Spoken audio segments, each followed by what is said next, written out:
দুর্গবাসীরা 2 দিবস পর্যন্ত আপনাদিগের রক্ষা করিয়াছিল এবং জাহাজস্থিত লোকদিগকে নিরন্তর সংকেত করিয়াছিল যে তোমরা আসিয়া আমাদিগের উদ্ধার করো।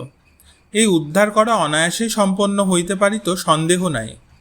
কিন্তু পলায়িত ব্যক্তিরা পরিত্যক্ত ব্যক্তিদিগের উদ্ধারার্থে একবারও উদ্যোগ পাইল না। যাহা হোক, তখনও তাহাদিগের অন্য এক আশা ছিল।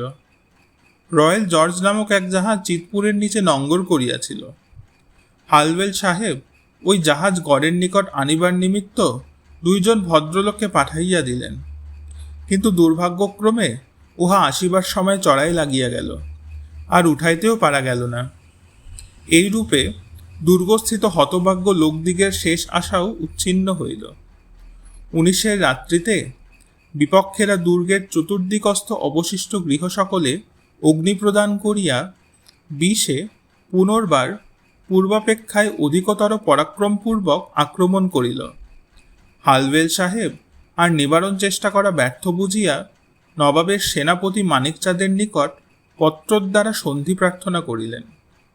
2 প্রহর 4টার সময় একজন শত্রুপক্ষীয় সৈনিক পুরুষ কামান বন্ধ করিতে সংকেত করে। তাহাতে ইংরেজেরা সেনাপতির উত্তরাইল বোধ করিয়া আপনাদিগের কামান ছোড়া রহিত করিলেন। তাহারা এইরূপ করিবা মাত্র বিপক্ষেরা প্রাচীরের নিকট দৌড়িয়া আইল।